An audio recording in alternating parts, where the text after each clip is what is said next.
Hey everyone, good morning and good evening. Thank you so much guys for joining in today and welcome to the Edureka Masterclass.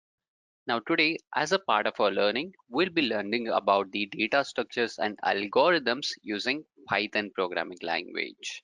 So this session will be a mix of both theory as well as hands-on session, which ensures that you are going to understand the concept theoretically, but also how it will be implemented using Python programming language.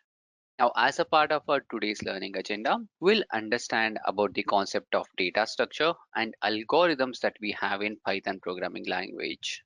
Now, talking about this data structure. So this data structure is actually an object which can store multiple items inside it. So that's what it is called as a data structure, which is nothing but the collection of object, and algorithm is a general way of specifying a process. So the session's agenda goes like this. So we'll start by understanding about this data structures in Python, and we'll look into the concept of built-in data structures as well as user-defined data structures. And then we'll move ahead and learn about the algorithms that we have in Python. So we are going to see the implementation of various algorithms which are under searching and sorting. So as we progress in the learning journey today, we'll understand what exactly is this algorithm and what are the key elements when we say it is a good algorithm. We'll look into the algorithm classes, and we'll be learning about tree traversal algorithms, sorting algorithms, as well as searching algorithms. And finally, we are going to understand about this algorithm analysis. So let's get started. So here in this, let's start with data structures in Python. So data structures are the elements or the objects which can store multiple values. And under the data structures, we have built-in data structure and we have user-defined data structure. Now, when we say inbuilt data structure or built-in data structure, these are the data structures which is available from the Python programming itself. And when it comes to user defined data structure, so these are the data structure. To let you know, these data structures are not supported by Python, but we can actually program it to reflect the same functionality using the concepts which are supported by Python, and these are called as user defined data structure. And under the built-in data structure, we have list, tuple, dictionary, and set. And under the user defined data structure, we have stack, queue, tree, linked list, graph, hash map. So these are the various data user defined data structures that we can implement it in Python programming language. Now, what exactly does it mean by data structure? So data structure, if I want to formally define it, so I can say it's a logical way of organizing my data in my computer memory so that I can use it in an effective manner. Now, by using this data structure, so I can actually perform the adding of data in an efficient manner. I can store the data, or even I can remove and maintain the data in a structured manner. So that's the definition of data structure in Python. So let's start by understanding the built-in data structure. So under the built-in data structure, we have learned that we have four important types. So let's understand each of them. So one, we have dictionary. Two, we have set. Three, we have tuple. And fourth, we have Python list. So let's understand each of these. Okay, so list can have a heterogeneous data, which means it can contain the values belonging to the various data type. I can create a Python list where it will have the numbers, where it can have the strings, where it can have floating point number. So I can make sure that the values can be heterogeneous in nature. And this list are mutable, which means once I create my Python list, I can modify the Python list as per my requirement. So while modifying, I can modify the values that is present over there, or sometimes if required, I can also modify or I can remove the elements as well. So hence we say this Python list are mutable. Now coming to Python dictionary. So this Python dictionary is like a telephone book that we would maintain in our home. So in case of this Python dictionary, so this has the ability to hold the key value pair. Okay, so this has the ability to hold the key value pair, which means inside my Python dictionary, I'll have a key, and against that key, I'm going to assign a value. And coming to this Python dictionary, these are mutable, which means I can modify it. Okay, then we have Python set. So Python set are the collection object, and even this, let's see what do we have next. Yeah, we have Python tuple. So this Python tuple, the properties are very similar to Python list, but the only difference is this Python tuple is not mutable. And one key thing to remember is whenever we are working and if you want to make sure that speed is a priority, then in such scenarios we actually prefer Python tuple than what we'll have than this Python list, because the Python tuple is faster than this Python list. Okay, and then we have something that's called as Python sets. So Python set is an unordered connection of unique elements, which means this Python sets can contain only a unique value. For example, if I have the values as 10, 20, 30, 10, 20, 30 twice, then once I create this Python set, so it will only contain three unique values, 10, 20, and 30. It will not contain the repeated value. And Python sets are mutable, but one thing that you have to remember is Python set do not support indexing. Since it is an unordered, so it does not support indexing. So this is about the built-in data structures in Python programming. Now coming to this user-defined data structure. So under user-defined data structure, as I mentioned, we have stacked, and we have queues, we have trees, we have linked list, we have graph and hash map. So if I want to give a quick information about each of this user-defined data structure. So when we say linked list, that is this. So linked list, I can say this is a data structure in which the elements are not stored at the contiguous memory location. Okay, and when we talk about this linked list, so the elements in a linked list are linked using the pointers. Like using the pointers, it will be linked, guys. So it will have some head and will have some tail. So this is just an overall meaning of this linked list. And a stack, so a stack is nothing but it's a linear data structure which allows data to be inserted and removed from the same. So when it comes to stack, it actually follows last in first out system. Okay, so whenever we are working and if I want to implement this stack, then what I can do is I can create a Python list, I can append the values to it. Okay, and here if I want to do the stacking, I'll say stack.pop. So that means like I will make use of pop function to implement this functionality of stacking. And coming to queues, so queues is a linear structure. So here this actually allows the insertion of elements from one end and deletion of elements from the other end. So here this actually follows first in and first out methodology. And coming to graphs, so graph is like a non-linear data structure. And when we say graph, it actually consists of nodes and edges. And nodes, sometimes we also call it as vertices, and the edges are nothing but the lines which will be joining those nodes. So if I want to represent a graph, so I can represent something like this. So these circles that I'm drawing over here, so these circles represent my node. Okay, and the line which are joining these node, so these are called as edges. Okay, so these are called as edges. And then we have something that's called as tree. So when we say tree, so tree is a nonlinear but a hierarchical data structure. And whenever we are creating a tree, so if I want to represent a tree, this is how it would look like. Okay, so this is an example of tree structure. As you can clearly see, it's like an hierarchy. Now when we draw the tree, the topmost element that we have over here, we call it as root of the tree. Okay, so this is called as root of the tree, and elements at the end of the tree is actually called as leaves. Okay, so we'll be using this tree for the appropriate data storing, which are not linearly connected to each other, but when it forms the hierarchy. In such scenarios, we'll make use of tree. Okay, and the other data structure that you see on the screen is hash map. So this hash map is like the index data structure, and it actually behaves just like we have the Python dictionary. So in case of this hash map, it makes use of this hash function to compute an index with a key. Okay, so it actually computes an index with a key into an array of buckets or slots. So this is about the hash map. So these are the various user defined data structure that we can create using Python programming language.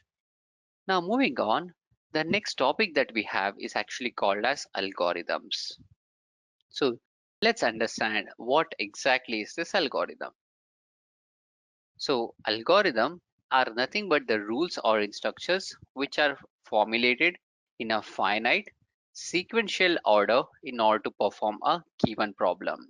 So when we talk about this algorithm, it will not be a programming specific. So they just specify the pseudocode for problems. So it's not a programming specific, guys. It is just a set of rules or instructions. So if I want to write any algorithm, we have to follow some steps. So the first step is, first we'll have to figure out what exactly is the problem. The next step is determining where we have to start, and this is followed by where we have to stop. And then in between, we'll have to formulate the intermediate step so that we can reach the end goal. And finally, we are going to review the step. Now, if I'm building an application to do something like get an information from the user and store it inside my database. Now, in order to implement this scenario, see, I'll have to define, okay, the problem is this. I'll have to get the information from the user and I'll have to store it in the database. Now, it will start with the step one will be start, that is initialize, and step two is getting the input from the user. Step three is sending that input from the user and sending it to the database, and step four is stop. So here I have just mentioned 4 steps, and these 4 steps can be my algorithm. The reason, because when I have defined this 4 step, so I have mentioned after which step has to be executed. And when I have mentioned about the logic, it is just a pseudo code. Now in order to implement this, I can make use of any programming language of my choice. So that's what it means by an algorithm. And when we talk about a good algorithm, so let's see what are the elements of this good algorithm. So whenever we are defining the algorithm, the first and foremost, the steps should be finite, clear, and understandable. And along with that, this algorithms should have a clear and the precise description of my input and output, and each step should have the defined output which is depending only on the current input or the previous steps. Okay, and the algorithm should be flexible enough so that if in case any modifications has to be happening, so it will have the room for the changes as well, which will help me to suit for my given requirement. And here whenever we are defining the steps, it should make use of general programming fundamentals. So it should not be any programming specific or a language specific, it should be general. Now here when we say flexible, so the flexible means, let's say I have a requirement or a current algorithm has been written is to get the input from the user and store it inside my database. Now, let's say you have one more requirement where you want to validate that given input and then perform the save into the database. Maybe an example can be just ensure that the input that is being entered by the user is an integer. So if it is not an integer, please do not add it to the database. So if you have defined your algorithm in a way that is completely general, then in such scenarios, you will be able to implement this new requirement as well into the existing algorithm. So that is what we call it as a flexible. Now coming to algorithms, we have basically 2 types of algorithm class. So yeah, sorry guys, I think it's 3 types of algorithm classes. So first class that we have is divide and conquer class, dynamic programming class, and greedy algorithms classes. Okay, now under the divide and conquer algorithms, so in this scenario we are going to divide the problem into subparts, and then we are going to solve each one in an independent and separate manner. Now when it comes to dynamic programming, so here this is very similar to divide and conquer, But observe here, it divides the problem into subparts just like it has done in divide and conquer. But here, this remembers the result of subparts and apply it to the similar ones. So this is called as dynamic programming algorithm. And then we have greedy algorithm. Now this greedy algorithm, it involves taking the easiest step whenever we are solving a problem. And here, while solving the problem, it does not matter, or it does not think about as what will be the complexity of the future step. So it is like a selfish, you can say. So it is going to think about its current step and make sure that how it can do it in a much more easier fashion. So this is about the three algorithm classes that we have whenever we talk about algorithms in any programming. Now, since most of you are beginners in Python programming language, it's recommended that you follow a structured learning approach when it comes to learning a new skill, because the Python programming language is obviously an easy programming language. It's an easy to learn programming language. There is very less syntax, but not every learning journey will be an easier one. The reason, because when you are new to that skill, you'll be having an encyclopedia. Like if you just Google with a Python word, you'll get the multiple search result. So the thing is, you'll have multiple resources. So once you have multiple resources, you'll become confused and you'll do nothing. But we don't want you to do such things like when you get confused. So the main agenda of this webinar session is to make sure that we give you a right approach to learning this Python programming language. And this learning approach is actually called as a structured learning approach, which are created by industry experts, which ensures that the person with minimal knowledge of Python can actually excel in data science and machine learning as well. So the structured learning approach, which is recommended by Edureka and industry experts, goes like this. So this is actually the structured learning approach at Python for data science course. So you can apply the same in your learning journey as well. So as a part of module 1, you'll be understanding about introduction to Python. So what exactly is Python, why it is used, and why do we actually write the code. And you'll also learn about how you can install the IDE so that you can start coding it in the future sessions. And as a part of module 2, you'll be working with sequences and file operation, which is nothing but the data structures in Python programming language, and how to deal with external file. Now, while dealing with external file, you'll be learning how to deal with text file, CSV file, and other file formats.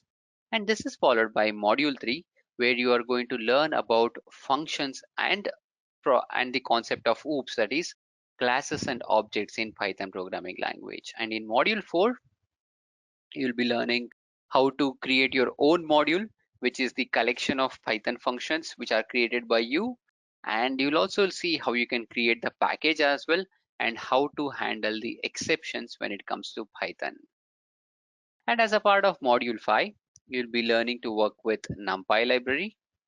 And in module 6, you are going to learn about the data manipulation with pandas. So as you can clearly see, you are not only learning this Python from the core Python perspective. As you progress in the learning journey, so you're also preparing yourself to perform the data science on the given data set. And as a part of module 7, you'll be learning to create the visualization using Matplotlib. And in module 8, this is the Python certification, guys. Okay, so in the module 8, you'll be learning about GI programming. And in module 9 and module 10, you'll be learning how you can develop the web maps and representing the information using plots. And as a part of module 10, you are going to learn about computer vision using OpenCV and visualization using Bokeh. So this last module is only the self-paced one. Rest everything is the instructor-led hands-on session, guys. Now this is about Python certification training. So no matter where you are in the learning journey, if you're getting started with Python, we recommend you to follow this learning path so that you are going to succeed in your learning journey. Next, the next algorithms that we see is actually called as tree traversal algorithm. Now let's understand what exactly is this tree traversal algorithm. So when we say trees, so trees in Python are nothing but the non-linear data structures which has a root and the node. And when we say tree traversal, it refers to the visiting each node present in the tree exactly once in order to update or check the data. Okay, so this is about tree traversal. So under this tree traversal, we have basically three types of tree traversal algorithm. First type is actually called as in-order traversal, and the second type is pre-order traversal, and the third type is actually called as post-order traversal. Now here, in case of this in-order traversal, it's going to refer to the visiting the left node followed by the root node and the right node. So it's going to begin by the left node. Now here in this given tree, the leftmost node is 4. Left, and this is followed by the root node of that left node, and this is followed by right node. Okay, and this is followed by again left node in the same diagram, that is this, and then left root node, and this is again followed by its right node. So this type of visiting the nodes is actually called as in order traversal. So we'll begin by root 4, that is node 4. From node 4 to node 2, node 2 to node 5, then from node 5 to node 1, and node 1 to node 3. So this is how the tree traversal algorithm is going to work. And then we have something that's called as pre-order traversal. Now in the scenario of pre-order traversal, now this actually refers to visiting my root node followed by the left node and then the right node. So in this scenario, we are going to start with root node, then left, and then right. Okay, so this is the working of this pre-order traversal. So if you observe over here, first it is 1, this is 4, 2, this is followed by 3, so this is followed by 4, and like once I've completed the nodes on the left, so I'll consider the right node, so 5 and 3. So this is called as pre-order traversal. And we have something that's called as post-order traversal. Now here, in case of this post-order traversal, it actually refers to the visiting the left nodes followed by the right node and then the root node. So from left, I'll follow the right, okay, and 4 to 5, like node 4 to node 5, node 5 to node 2, and node 2 to node 3. So these are the various tree traversal algorithms that we have. Now let's go ahead and let's look at the implementation of this tree traversal algorithms. So I have a pre-written code already. Okay. Now I'll just give you a high level understanding as what is present in this code.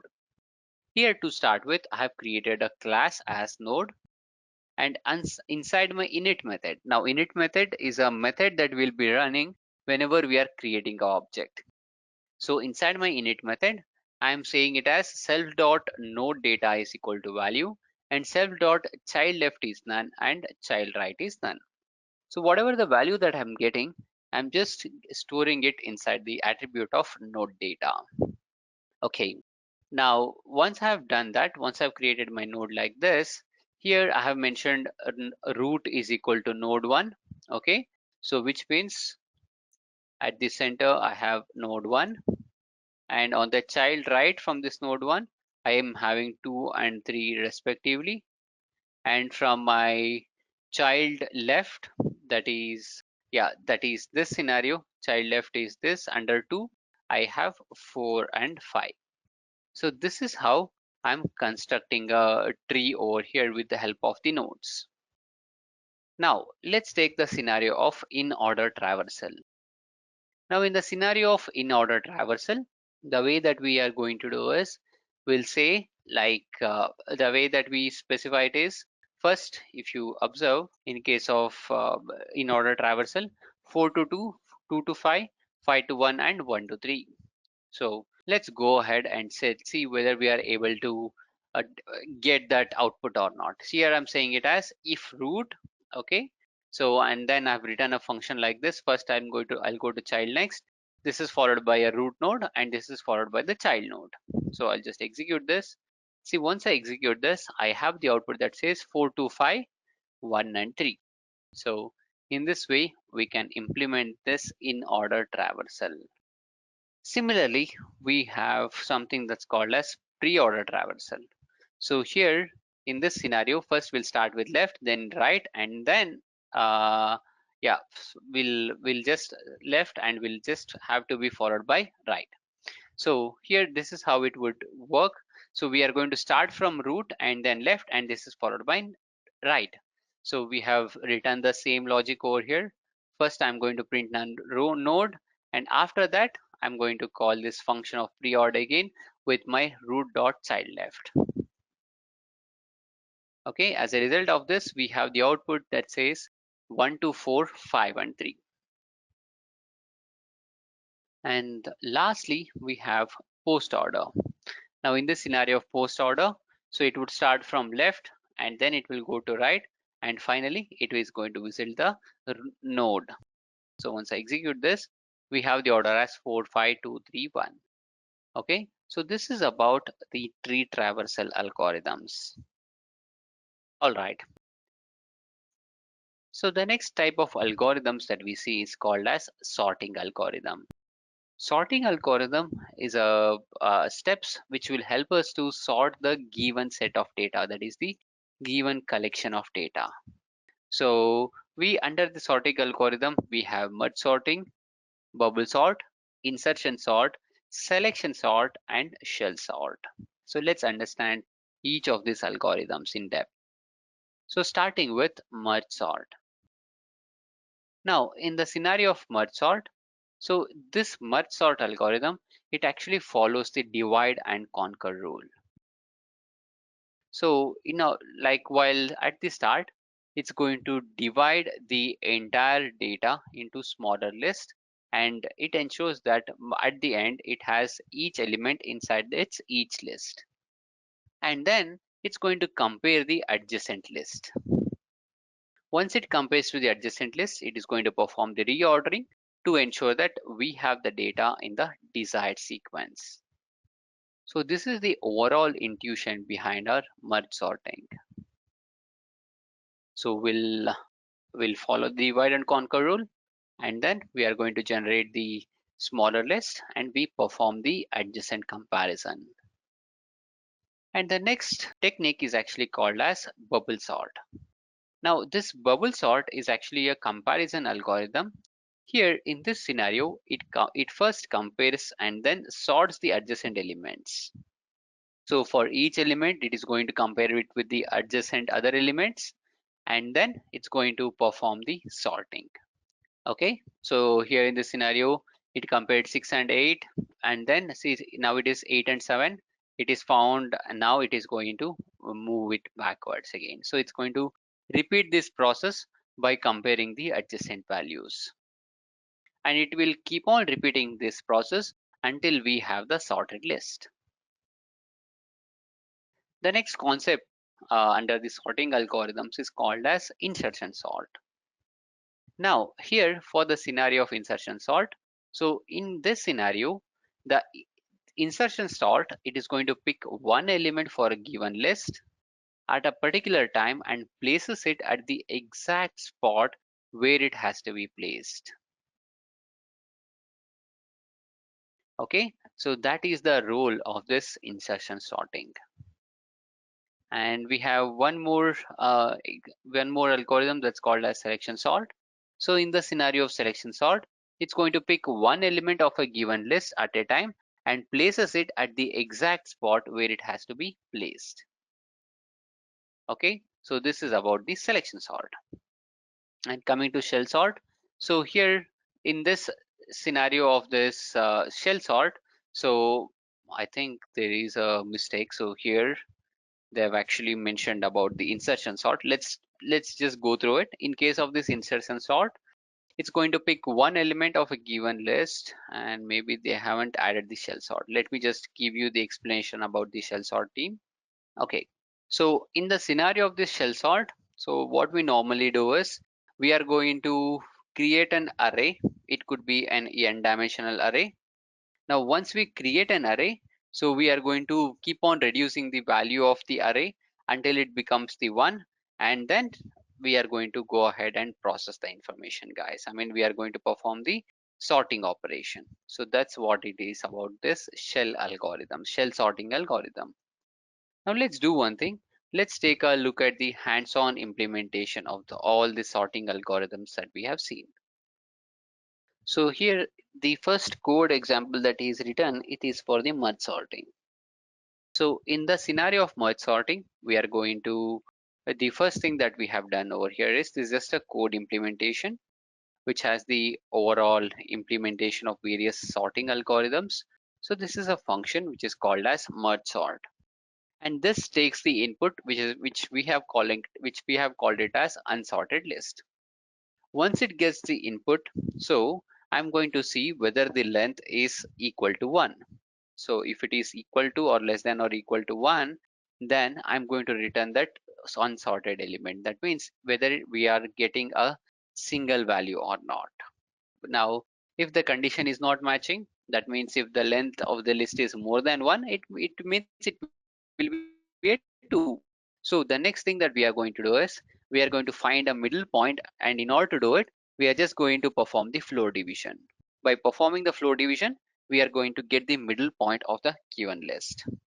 Okay, then I'm going to split into two parts, left list and my right list.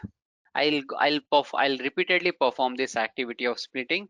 So I'm splitting again. I'm calling this merge sort again on my left list, and I'm splitting again on the right list. Okay. So once I've done this, so as a last step, I'm just returning it by sending this left list and my right list inside my merge function. Now observe what is happening inside this merge function. So this merge function receives left half as well as right half. Okay, and once I have both the parts, that is left half and right half, I'm setting the value of this Python list of res to be equal to blank, and I'm checking whether my length of my left half is not equal to 0 and length of my right half is not equal to 0, which means I have at least two values to perform the comparison and sorting. Now here I'm checking whether my left half, the first value in my left half, whether it is less than the right half value. If yes, then I'm going to append the value into my result Python list. That is, this are the yes. If this condition is not matching, then I'm going to append the value that is present in my right half. So I'm comparing two values, and whichever is the lowest value, I'm adding it to my Python list. And once I've added it to the respective Python list, the respective list that is, once I added to this res Python list, that is result Python list. So here I'm just removing that individual element from this left half or the right half. Next, I'm going to say if the length of my left half is equal to 0, then in such scenarios, I'm going to say it as res plus right half. And if the length of right half, else that means if the length of right half is equal to 0, I'm performing the result, and this result is equal to result plus left half. Now, once we have written this, here I have defined an unordered Python list which says 64, 34, 25, 12, 22, 11, and 91. Once I execute this, okay.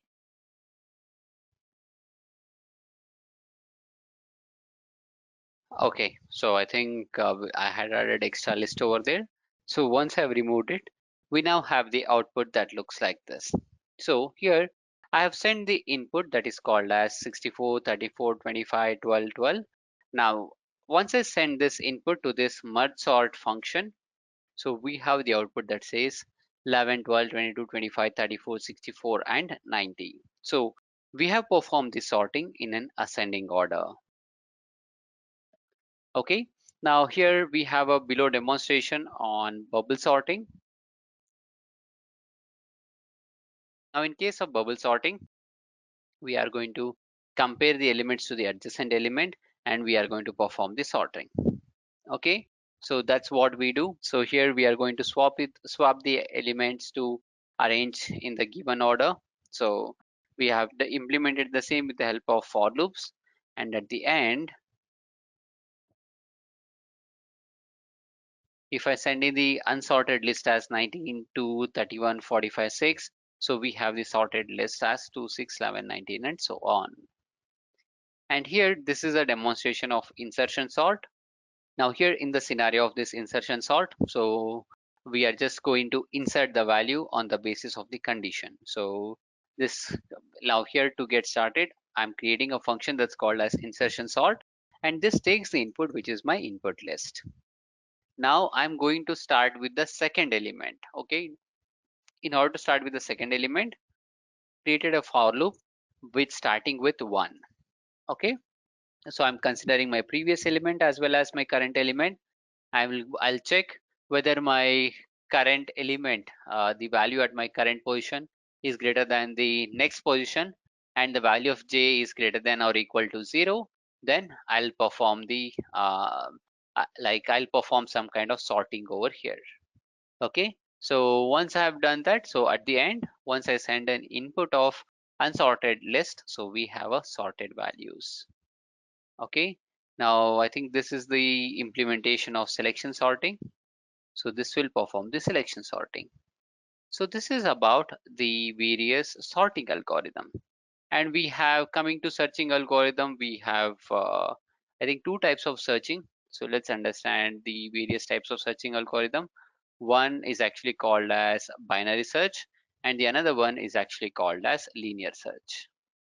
So here when we say is this searching algorithm, so we use this searching algorithms to search, or if I want to fetch some elements which are present in a given data set.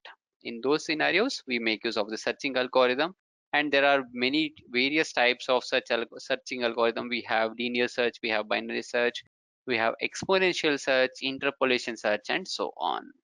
So these are the various algorithms that we have under searching algorithm. And coming to our algorithm analysis. So while doing the analysis, so we actually have 2 kinds of analysis. One is a priori analysis and a posterior analysis. So in case of a priori analysis, so here all the factors is assumed to be constant and it will not affect the implementation. And we have a posterior analysis. Now here, in case of this posterior analysis, the actual values like time complexity or execution time of an algorithm are actually gathered in case of this posterior analysis. Okay, so this is about the analysis that we have while writing the algorithm. All right, team. So with this, we come to the end of today's session. Thank you guys. Take care.